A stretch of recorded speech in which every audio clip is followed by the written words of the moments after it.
चाहता हूँ मैं, रामपाल जी महाराज को अगर ये वीडियो जाए तो मेरी रामपाल जी महाराज इस वीडियो पे गौर करे, या उनके अनुयायियों के पास जाए तो वो रामपाल जी महाराज को दिखाएं। जैसे ये बोलते हैं कि किसी के पैर नहीं छूने, कोई मौसा फूफा माँ बाप के पैर नहीं छूने, ऐसा मैंने, और खुद के आगे साष्टांग लिटवाते हैं, अपने पैर पकड़ के बिठाते हैं। मैंने बहुत वीडियो फोटोज देखे हैं। फिर लोगों की श्रद्धा है तो उनकी श्रद्धा नहीं है क्या जिन्होंने पैदा किए है। अब जैसे मैं मेरे माँ बाप के पैर छूं, इसमें दिक्कत क्या है? मेरे लिए तो भगवान वही है। अपने पैरों में तो साष्टांग लिटवा दे और अपने माँ बाप के पैर ना छुए, ये कितनी बुरी बात है रामपाल जी महाराज की। अच्छा, और भी बता दूंगा आपको, जैसे यूँ कहे कि अपने जो सिस्टर के बेबे के जो आप भात बन जाओ तो पाटड़ा भी ना चढ़ो, ऐसा सुना है मैंने। ये भी कहते कि मेरी ही दीक्षा सर्वोपरि है, बाकी सब दुनिया की मतलब पाठ पूजा यज्ञ सब व्यर्थ है। जो खुद को भगवान मानता था वो राजा था मथुरा का कंस मामा। रामपाल जी महाराज आप ध्यान से सुने और इनके अनुयायी अगर मेरी ये बात सुनेंगे तो आप महाराज को बताएं, ये सद्बुद्धि दें कि भाई भगवान अपने आप को ना कहें और ना कहने दें किसी को। इनके पास हर रोज हजारों नारे लगते हैं रामपाल भगवान महाराज की, तो वो रोक नहीं सकते क्या? ये नहीं कह सकते नहीं भाई मैं दास हूँ, मैं भगवान नहीं हूँ। सुनो, इस तरह अगर चलता रहा ना इनका, तो जैसे प्रजा ने दुष्यंत को बाहर फेंक दिया, आज तक खुश नहीं हुई, वैसे दुष्यंत वाला हाल हो सकता है इनके साथ। दोस्तों, ये हैं सुभाष फौजी बालसमंद से।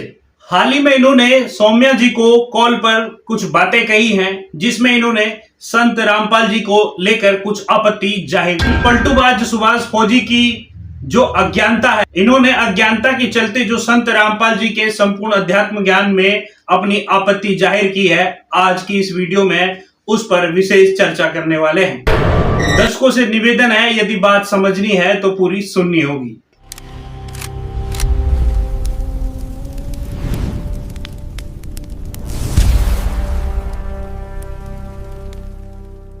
दर्शकों, जब किसी व्यक्ति को खुद ज्ञान ना हो और कोई दूसरा व्यक्ति उसको भ्रमित करे तो वो व्यक्ति ऐसी ही बातें करता है जैसी की बातें ये पलटूबाज सुभाष फौजी कर रहे हैं। दर्शकों, इनको पलटूबाज क्यों कह रहा हूं, इसके लिए आपको वीडियो अंत तक देखना होगा। दिक्कत क्या है कि एक ये बोलते हैं कि भगवान, जो पीछे से नारे नहीं लगाते इनके, पता है आपको? कि रामपाल महाराज भगवान जी की जय। अब मैं इस बात से थोड़ा सा नेगेटिव हूँ कि भाई भगवान कैसे?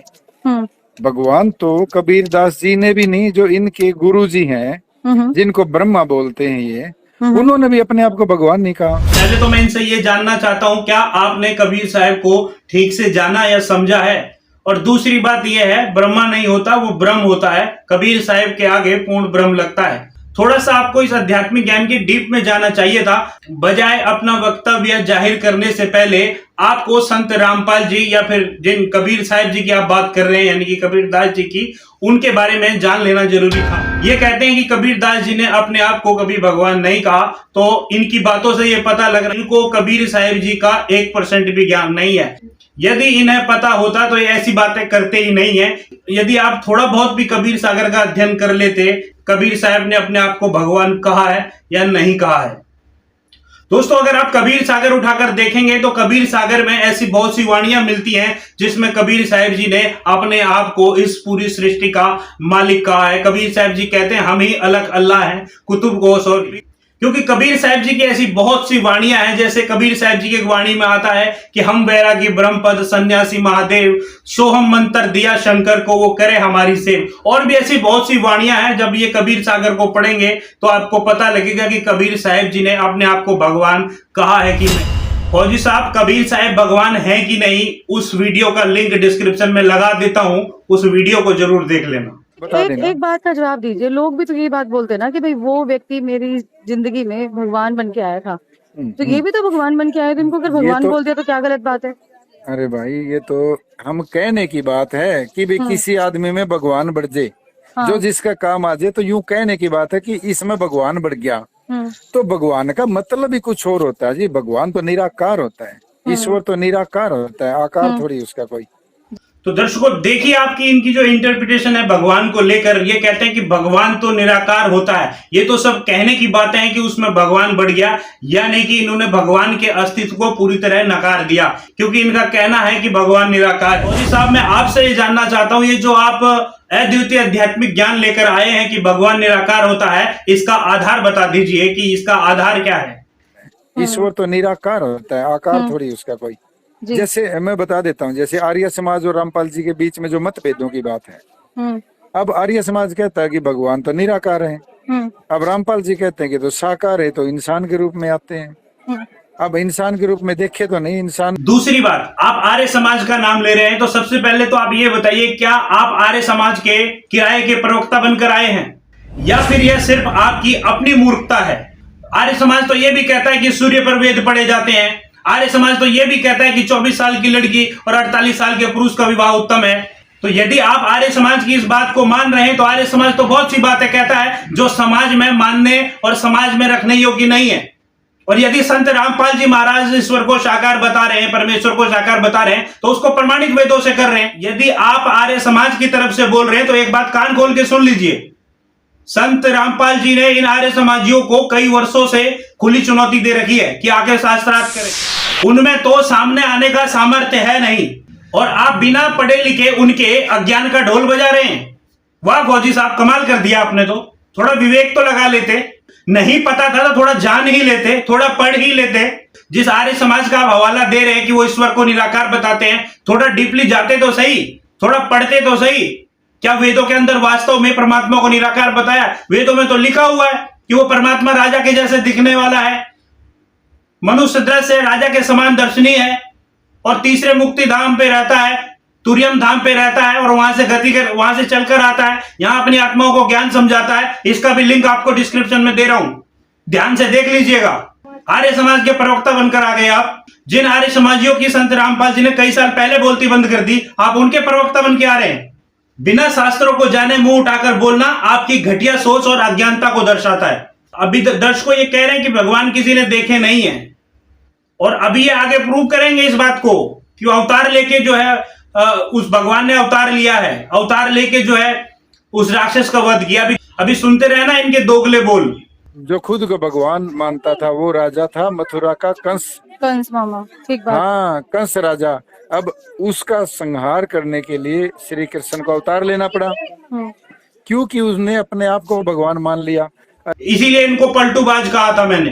ये चीजें तो हैं। एक बात का जवाब दीजिए, आप जैसे अभी बता रहे इतनी सारी बातें, और आपकी ये मैंने शॉर्ट वीडियो देखी थी जिसके अंदर आप की जो वाइफ है वो गोल्ड मेडल ले रही थी, और आपने ये दावा भी किया था कि गोल्ड मेडल इन्होंने मतलब दिलवाया था।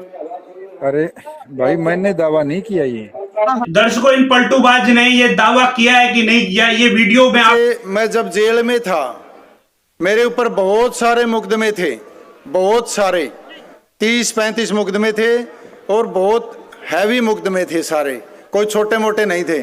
जब उस वक्त मैंने देखा और सुना और पढ़ा संत रामपाल महाराज की बातों को, तो वहां से मुझे पता चला कि जीवन कुछ और भी है, जीवन सिर्फ लड़ाइयाँ नहीं है।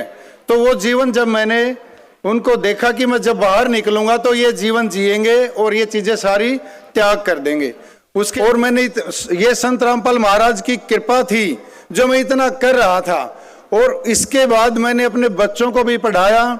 मैं अब भी पढ़ रहा हूँ। मुझे दिल्ली में स्टेट गवर्नमेंट यूनिवर्सिटी से डॉक्टरेट की उपाधि मिली है, ये समाज सेवा के लिए। ये भी मैं संत रामपाल महाराज को ही अर्पित करता हूँ। और रही बात, मेरी धर्मपत्नी भी हरियाणा की HAU से, एग्रीकल्चर यूनिवर्सिटी से हरियाणा की टॉपर रही है, और वो राष्ट्रपति से गोल्ड मेडलिस्ट भी है। ये सब हम इन्हीं की, जो इनको देख के, इनकी बातों को सुन के हमने अपना जीवन को इस तरह चलाया। कहते हैं इस बात का मैंने दावा ही नहीं किया है, इसीलिए इनको पलटूबाज कहा था मैंने। जैसे ये बोलते हैं कि किसी के पैर नहीं छूने, कोई मौसा फूफा माँ बाप के पैर नहीं छूने, ऐसा मैंने सुना है। और खुद के आगे साष्टांग लिटवाते हैं, अपने पैर पकड़ के बिठाते हैं। मैंने बहुत वीडियो फोटोज देखे। लोगों की श्रद्धा है तो उनकी श्रद्धा नहीं है क्या जिन्होंने पैदा किए। अब जैसे मैं मेरे माँ बाप के पैर छूं, इसमें दिक्कत क्या है? मेरे लिए तो भगवान वही है। सही बात है। मेरे लिए तो भगवान वही है और दुनिया के लिए भगवान वही है। तो फिर पैर अपने पैरों में तो साष्टांग लिटवा दे और अपने माँ बाप के पैर ना छुए, ये कितनी बुरी बात है रामपाल जी महाराज की। सुनी सुनाई बातों को एज इट इज फॉरवर्ड नहीं करना होता। यदि आपको जानकारी नहीं है कि संत रामपाल जी पैर छूने के लिए मना क्यों करते हैं, तो आपको वो जानकारी लेनी चाहिए थी। मगर बिना जानकारी लिए और आपने ये वक्तव्य आगे पेश कर दिया, तो ये आपकी मूर्खता और अज्ञानता को दर्शाता है। दरअसल पैर छूना एक पूजा का अंश होता है, यानी कि पैर अपने परमेश्वर या गुरुदेव के छुए जाते हैं। इसके अलावा यदि हम किसी के पैर छूते हैं तो इसका मतलब है कि हम उसकी पूजा कर रहे हैं। दूसरी बात, जो संत रामपाल जी ने बोला है कि पैर नहीं छूने हैं, यदि हमारे कोई पैर छूता है तो हम उसे आशीर्वाद भी देते हैं। तो संत रामपाल जी का कहना है कि यदि आप किसी को आशीर्वाद देते हैं, किसी को दुआ देते हैं या बद्दुआ देते हैं, इससे आपकी आध्यात्मिक पूंजी खर्च होती है। और यदि ये आध्यात्मिक पूंजी को आप यूं ही खर्च करते रहेंगे तो आप कभी मोक्ष प्राप्त नहीं कर सकते हैं। संत रामपाल जी का कहना, इसलिए संत रामपाल जी ने पैर छूने के लिए और आशीर्वाद देने के लिए मना किया। अब आपकी ये जो अज्ञानता है ना कि अपने आगे साष्टांग प्रणाम करवाते हैं, तो ये आपकी अज्ञानता है जिस वजह से आप ऐसी बातें कर रहे हैं। क्योंकि संत रामपाल जी महाराज जी पूर्ण संत हैं। भगवान तो आप उनको नहीं मान रहे हैं, चलिए छोड़ते हैं इस बात को। संत रामपाल जी पूर्ण संत हैं, और जो पूर्ण संत होते हैं, पूर्ण ज्ञानी होते हैं, उनके पास अधिकार होता है आशीर्वाद देने का। संत रामपाल जी के शिष्य यदि संत रामपाल जी के पैर छू रहे हैं तो वो उनके गुरुदेव हैं। और दूसरी बात, संत रामपाल जी ने सिर्फ पैर छूने के लिए मना किया है, आशीर्वाद के तौर पे। एक भाव किसे होता है ना पैर छूना, उसके लिए मना किया। बाकी संत रामपाल जी ने कभी ये नहीं कहा कि किसी के पैर मत दबाओ, माँ बाप की सेवा मत करो, ऐसा संत रामपाल जी ने कभी नहीं कहा। इसका भी वीडियो का लिंक आपको डिस्क्रिप्शन में डाल दूंगा कि संत रामपाल जी ने इस पर क्या स्टेटमेंट दिया है। अपनी ये बेतुकी बातें जनता में प्रसारित करने से पहले आपको संत रामपाल जी के अध्यात्म ज्ञान को जानना चाहिए था। एक बात, जितनी आप दूसरों की सुनी सुनाई बातों पर बिलीव कर रहे हैं ना, अगर इतना फोकस आपने संत रामपाल जी के अध्यात्मिक ज्ञान पर किया होता ना, तो आपको सारी बातें समझ में आ जाती। दुर्भाग्य आपका भी और हमारा भी कि आपने संत रामपाल जी का वो अध्यात्मिक ज्ञान सुना नहीं और ये स्टेटमेंट पास करने शुरू कर दिए। और अब बताते हैं आपको कि गीता जी में क्या कहा गया है। गीता जी के 4 अध्याय के 32वें और 34वें श्लोक में कहा गया है, तत्विधि प्रणिपातेन परिपर्शनेन सेवया उपदेक्षन्ति ते ज्ञानम ज्ञानिनस्त तत्वदर्शिना। उसमें कहा गया है कि तत्वदर्शी संतों के पास जा, उनको दंडवत प्रणाम कर।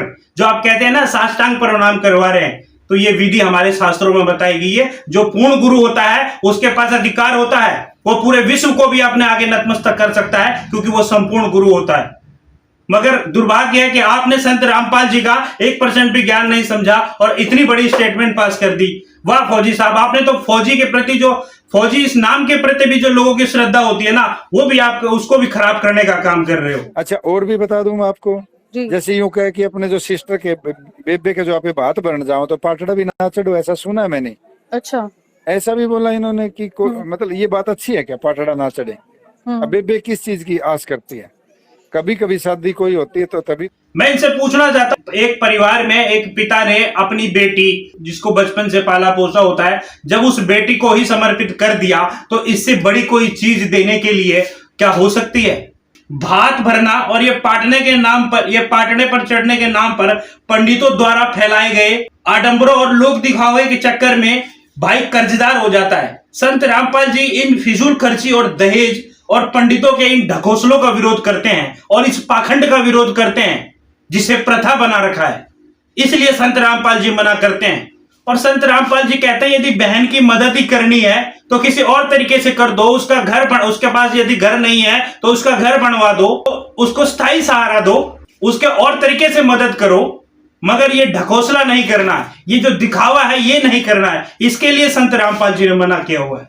ये जो आडंबर है ना, ये समाज को कर्ज में डुबो रहा है। अगर इन आडंबरों से मुक्त कराना यदि आपको बुरा लगता है और इससे आपके पेट में दर्द होता है, तो आपकी समझ पर ही मुझे तरस आता है। ये कहते हैं कि कोई हनुमान नहीं है, कोई राम नहीं है, कोई कुछ नहीं है, कोई अयोध्या नहीं है, कोई पीर नहीं है, कोई नाथ, डेरे, सालासर, सब गलत है। मतलब इन्होंने ये भी कहा। और ये भी कहते हैं कि मेरी ही दीक्षा सर्वोपरि है, बाकी सब दुनिया की मतलब पाठ पूजा यज्ञ सब व्यर्थ है। सुभाष जी, ऐसी बातों से पता लग रहा है कि आपके दिमाग में किसी मूर्ख व्यक्ति ने भूसा भर दिया है, तभी आप ऐसी बातें कर रहे हैं। संत रामपाल जी ने कभी भी इन देवी देवताओं को नकारा नहीं है। संत रामपाल जी तो हर वाणी में बताते हैं कि तीनों देवा कमल दल बसे, ब्रह्मा विष्णु महेश, और प्रथम इनकी वंदना, फिर सुन सदगुरु उपदेश। यदि संत रामपाल जी भगवान श्री राम को नकारते या फिर अन्य देवी देवताओं की जिनकी आप बात कर रहे हैं, जब अयोध्या में दर्शन शुरू हुए थे राम मंदिर में, लगभग 1 महीने तक संत रामपाल जी ने वहां पर दिन रात श्रद्धालुओं के लिए निःशुल्क भंडारा लगवाया था, निःशुल्क भंडारा करवाया था। इस वीडियो का लिंक भी आपको डिस्क्रिप्शन में डाल दूंगा, एक बार देख लीजिएगा। संत रामपाल जी किसी को नहीं नकारते हैं, मगर संत रामपाल जी इतना जरूर कहते हैं, ये देवी देवता पूर्ण परमात्मा नहीं है। संत रामपाल जी कहते हैं कि हमें भक्ति उस पूर्ण परमेश्वर की करनी है। ये देवी देवता जितने भी है ये आदरणीय है अपनी अपनी जगहों पर, मगर ये पूर्ण परमात्मा नहीं है। और संत रामपाल जी कहते हैं कि उस पूर्ण परमेश्वर की भक्ति करनी चाहिए। संत रामपाल जी इन्हें इष्ट रूप में मानने के लिए मना करते हैं, ना कि इनके अस्तित्व को नकारते हैं। मैं बार बार इस बात को कह रहा हूं कि पहले आपको संत रामपाल जी का आध्यात्मिक ज्ञान समझना चाहिए था, बजाय अपने एक गलत बयानबाजी देने से पहले। किस राजा की बातें थी ये? जो खुद को भगवान मानता था वो राजा था मथुरा का कंस मामा, ठीक बात। हाँ, कंस राजा। अब उसका संहार करने के लिए श्री कृष्ण को अवतार लेना पड़ा, क्योंकि उसने अपने आप को भगवान मान लिया। अरे मैं कह रहा हूँ कि रामपाल जी महाराज, आप ध्यान से सुने। दर्शकों, थोड़ी देर पहले ही फौजी साहब कह रहे थे कि भगवान तो कह देते हैं कि वो किसी में बढ़ जाता है, ये थोड़ी है कि भगवान ही आ गया। भगवान इंसान रूप आ ही नहीं सकता, वो अवतार कैसे ले सकता है, वो तो निराकार है। तो ये भी तो भगवान बन के आए थे, इनको अगर भगवान बोल दिया तो क्या गलत बात है?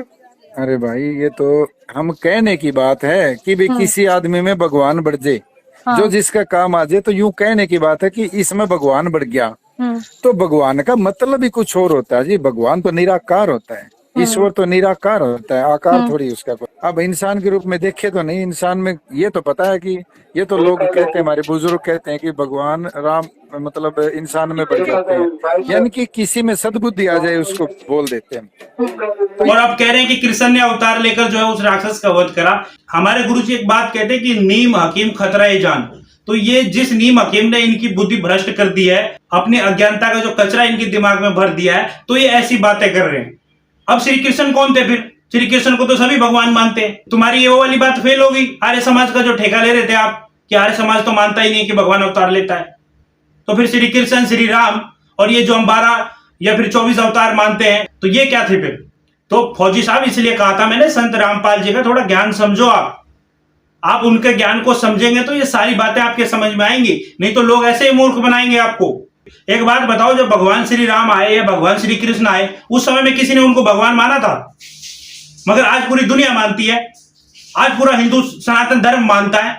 और संत रामपाल जी क्या है क्या नहीं है, ये समय आने में पता लग जाएगा। संत की पहचान, भगवान की पहचान ज्ञान से होती है, ना कि भगवान सिंह लगा के पैदा होते हैं। भगवान श्री राम श्री कृष्ण भी तो मनुष्य रूप धर के आए थे। जब वो भगवान हो सकते हैं तो संत रामपाल क्यों नहीं भगवान हो सकते? कमाल की बात है। और भी मैं बताता हूँ आपको कि एक किसी आदमी ने इनके आगे कहा था कि आप तो कल्कि के अवतार हैं। इन्होंने हंस के ये वीडियो मेरे सामने भी आई थी, मेरे सामने भी आई थी। तो हंस के ये कहा कि अभी तो देखते जाओ, मतलब इसका मतलब कल्कि मान लिया इन्होंने। कह रहा हूँ कि रामपाल जी महाराज, आप ध्यान से सुने और इनके अनुयायी अगर मेरी ये बात सुनेंगे तो आप महाराज को बताएं, सद्बुद्धि दें। फौजी साहब, महाराज जी को सद्बुद्धि देने की जरूरत नहीं है, सद्बुद्धि की जरूरत आपको है। जिनकी बातों में आके आप ये सब बातें कह रहे हैं ना, इनकी आज तक हिम्मत नहीं है संत रामपाल जी के समक्ष बैठकर ज्ञान चर्चा करें। इनकी धोती से धो रखी है संत रामपाल जी ने, कख नहीं पता इनको अध्यात्म मार्ग का। इनको ही नहीं, सनातन धर्म के चारों शंकराचार्यों को संत रामपाल जी ने ज्ञान चर्चा के लिए आमंत्रित किया हुआ है, और सन 2009 से किया हुआ है लगातार। डंके की चोट पर कह रहे हैं, शास्त्रों का प्रमाण से कह रहे हैं संत रामपाल जी कि उनके पास जो भक्ति विधि है इस पूरे विश्व में किसी के पास नहीं है। ये अहंकार नहीं है, ये ज्ञान है। चाहे आज आपके समझ में आ जाए या 2 साल बाद समझ में आ जाए, और प्रमाण दे रहे हैं संत रामपाल जी इसका। आज लाखों लोगों की कैंसर तक की बीमारियां उस भक्ति से ठीक हो रही है। हवाई में बातें नहीं हो रही है, इसका प्रमाण है। फौजी साहब, दिमाग को ठिकाने लगा के और कान खोलकर सुन लो। संत रामपाल जी के शिष्य पहले भी अपने गुरुदेव को भगवान कहते थे, और आज भी कहते हैं और आगे भी कहते रहेंगे। और संत रामपाल जी भगवान हैं। यदि आपको इस बात से आपत्ति है तो आप सुनना बंद करें, और जिसे मानना होगा वो मान लेगा। आपको क्या आपत्ति है इस बात से? अब बोलने की आजादी सबको है। ये कहते हैं कि कंस ने ऐसा किया था। जो खुद को भगवान मानता था वो राजा था मथुरा का कंस। कंस मामा, ठीक बात। हाँ, कंस राजा। अब उसका संहार करने के लिए श्री कृष्ण को अवतार लेना पड़ा, क्योंकि उसने अपने आप को भगवान मान लिया। अरे मैं कह रहा हूँ कि रामपाल जी महाराज, आप ध्यान से सुने, द्वापर युग में कंस थे, वो वाली फीलिंग आ रही है। दूसरी बात, इस तरह अगर चलता रहा ना, कंस के जो कार्य थे वो राक्षसों वाले कार्य किए थे। कंस ने, वो अत्याचारी था, वो प्रजा पे अत्याचार करता था। जो कार्य संत रामपाल जी कर रहे हैं, वो चाहे दहेज प्रथा हो, वो चाहे नशा मुक्ति हो, वो चाहे पाखंड के खिलाफ बोलना हो, तो क्या ये कार्य कंस ने किए थे? आज संत रामपाल जी ने लाखों लोगों का नशा छुड़वा दिया, क्या ये काम कंस ने किए थे? आज संत रामपाल जी एक स्वच्छ समाज का निर्माण कर रहे हैं, क्या ये कार्य कंस ने किए थे? संत रामपाल जी उस पूर्ण परमात्मा की भक्ति बताते हैं जो शास्त्रों में है, क्या ये कार्य कंस ने किए थे? आज संत रामपाल जी गरीबों के सहारा बन रहे हैं, क्या ये काम कंस ने किए थे? आज संत रामपाल जी समाज को शास्त्र अनुकूल भक्ति प्रदान कर रहे हैं, क्या ये कार्य कंस ने किए थे? समाज के कल्याण के लिए, समाज के उद्धार के लिए जो संत दिन रात प्रयत्नशील है, उसकी तुलना कंस से करना, ये आपकी गंदी सोच और आपके दिमाग में भरे हुए कचरे को दर्शाता है। दूसरे के बहकावे में आकर गलत बयानबाजी करने से पहले आपको 100 बार सोचना चाहिए था कि किस संत के प्रति आप ऐसी बातें कर रहे हैं। आपको इस बात से आपत्ति होगी कि संत रामपाल के शिष्य उन्हें भगवान क्यों कह रहे हैं। फौजी साहब, जनता को क्या करना है ये फैसला जनता करेगी, मगर आप किसी को सर्टिफिकेट मत दीजिए। ये मैं बता देता हूँ। अरे बुलेट प्रूफ गाड़ियों में चलते हैं, बुलेट प्रूफ शीशों में रहते हैं, सिक्योरिटी होगी ना वो तो जी, इतनी बड़ी पर्सनालिटी है, और अगर ऐसे निकलेंगे तो फिर। वाह फौजी साहब वाह, आपकी ये जो ओछी बुद्धि है ना, इसका स्तर जानकर मैं बहुत हैरान हुआ। आप कहते हो कि बुलेट प्रूफ गाड़ियों में संत रामपाल जी क्यों चल रहे हैं? बुलेट प्रूफ गाड़ियां, बुलेट प्रूफ शीशे का आपने ये जो जिक्र किया ना, वो तो सिक्योरिटी है इनकी, ऑफ कोर्स। अरे सिक्योरिटी कोई पॉलिटिशियन है, कोई सेलिब्रिटी है, सिक्योरिटी उनको चाहिए जिनको मरने का डर हो। और भगवान को अगर मरने का डर है तो भगवान कैसा, संत को मरने का डर है तो संत कैसा, बताइए आप मुझे। मैं आपसे एक बात कहना चाहता हूँ। भगवान श्री राम धनुष बाण रखा करते थे, वो तो भगवान थे। भगवान श्री कृष्ण सुदर्शन चक्र रखा करते थे, वो तो भगवान थे। फिर उन्हें ये रखने की क्या जरूरत थी? इसका जवाब दे देना फौजी साहब। और रही बात संत रामपाल जी की सुरक्षा की, तो आपको पता है सन 2006 से जिनकी बातों में आके आप ऐसी बातें कर रहे हैं ना, इन नीच व्यक्तियों ने संत रामपाल जी को जान से मारने की कोशिश की थी। यदि संत रामपाल जी के शिष्यों ने अपने गुरुदेव के लिए कोई सुरक्षा या फिर कोई प्रोटेक्शन का प्रोटोकॉल बनाया भी है, तो इससे आपको क्या आपत्ति है? आप कहते हैं कोई पॉलिटिशियन है। अरे भाई, संत रामपाल जी आज लाखों करोड़ों लोगों का प्रतिनिधित्व कर रहे हैं। जब संत रामपाल जी लाखों करोड़ों रुपयों की लागत से किसानों को बचा सकते हैं, जब संत रामपाल जी अन्नपूर्णा मुहिम के तहत लाखों परिवारों तक राशन सामग्री पहुंचा सकते हैं, जब संत रामपाल जी एक जरूरतमंद परिवार को, जरूरतमंद व्यक्ति को रोटी, कपड़ा, शिक्षा, चिकित्सा व मकान जैसी सुविधाएं दे सकते हैं, तो क्या उनके शिष्य अपने गुरुदेव को एक बुलेट प्रूफ गाड़ी तक नहीं दे सकते? शर्म आती है आपकी ऐसी सोच पर, शर्म आती है आपकी इस जुबान पर कि आपके मुख से ऐसे शब्द निकल कैसे गए उस संत के प्रति जो समाज के लिए मर मिट रहा है, उस संत के प्रति जो समाज कल्याण के लिए दिन रात प्रयत्नशील है, उस संत के प्रति जिसने ना सिर्फ पाखंडवाद पर चोट करी बल्कि पाखंडवाद को जड़ से खत्म करने का काम किया। उस संत के प्रति आप कैसे विचार है? तो धिक्कार है आपको। ये जो गरीब लोगों के घर देखते थे कि किसका घर बनवाएं, जिससे वीडियो भी बनाते हैं बहुत सारी, कि घर बनाते हैं, एक वीडियो 1000 होती है। आप कहते हैं कि मकान एक बनाते हैं, वीडियो 1000 बनाते हैं, तो फौजी साहब चाहे मकान एक ही सही, बना तो सही। जिनकी बातों में आकर आप ऐसी बातें कर रहे हैं, जिन्होंने आपके दिमाग में यह भूसा भर दिया है, मैं पूछना चाहता हूं, क्या उन्होंने आज तक किसी एक का भी मकान बनाया? क्या उन्होंने आज तक किसी एक गरीब परिवार के घर में जाकर राशन डाला? जरा उनसे पूछिए। और रही बात वीडियो क्यों बनाई जाती हैं, तो वीडियो बनाने का उद्देश्य यह है कि यह वीडियो लोगों तक पहुंचे, उन जरूरतमंद लोगों तक यह वीडियो पहुंचे, ताकि संत रामपाल जी उन जरूरतमंद लोगों की सेवा कर सकें। आपकी इन बातों को सुनकर मुझे गरीबदास जी महाराज जी की एक वाणी याद आ गई, कोई कहे यज्ञ जोनार करे। मतलब इतने बड़े कार्य कर दिए, किसान गरीब मजदूर तो सराहना कर रहे हैं संत रामपाल जी की, कमाल कर दिया इस संत ने, और संत हो तो ऐसा। तो गरीबदास जी कहते हैं इस विषय में, कोई कहे यज्ञ जोनार करी और कोई कहे महोछा। मतलब कुछ ऐसे भी नीच व्यक्ति हैं जो कहते हैं कि 2 रुपये के पाइप दे दिए, 1 मकान बनवा दिया और 1000 वीडियो बना दी। तो यहां गरीबदास जी कह रहे हैं, कोई कहे यज्ञ जोनार करी और कोई कहे महोछा, और बड़े बड़ाई करा करें गाली काटे ओछा। जो नीच व्यक्ति होता है ना, वो सिर्फ ऊंची ही बात कर सकता है, मगर जो महान आत्माएं हैं वो सराहना करते हैं ऐसे कार्यों की कि कमाल कर दिया भाई इस संत ने। आपने कभी ये सवाल उन पर नहीं उठाया होगा जो भारत के बड़े बड़े बिजनेसमैन एक कंबल बांट देते हैं तो उसकी भी 10 वीडियो बनाकर समाज में जारी करते हैं। अगर आपको आपत्ति है तो सिर्फ और सिर्फ संत रामपाल जी की उन वीडियो से, जो वीडियो में किसी गरीब के घर को दिखाया जा रहा है, गरीब के घर को बनता दिखाया जा रहा है, शिक्षा, उन गरीब बच्चों की जो शिक्षा प्रणाली है उसे मजबूत किया जा रहा है, मगर आपको आपत्ति है इस वीडियो। वाह फौजी साहब वाह, आपने तो कमाल कर दिया। मैं सुभाष जी से अंत में यही बात कहना चाहता हूं, किसी के बहकावे में आने से पहले संत रामपाल जी के द्वारा जो आध्यात्मिक ज्ञान दिया जा रहा है उसे समझें कि क्यों संत रामपाल जी ने इस पाखंडवाद पर चोट की है, क्यों संत रामपाल जी ने कहा है कि जो चीज मेरे पास है वो विश्व में किसी के पास नहीं है। इसके लिए पहले आपको संत रामपाल जी के ज्ञान को समझना होगा। अब आपको दिखाते हैं वो वीडियो जिसके लिए मैंने कहा था कि ये पलटूबाज व्यक्ति हैं और किस प्रकार इन्होंने संत रामपाल जी की सराहना की थी। देखिए वह पूरा वीडियो।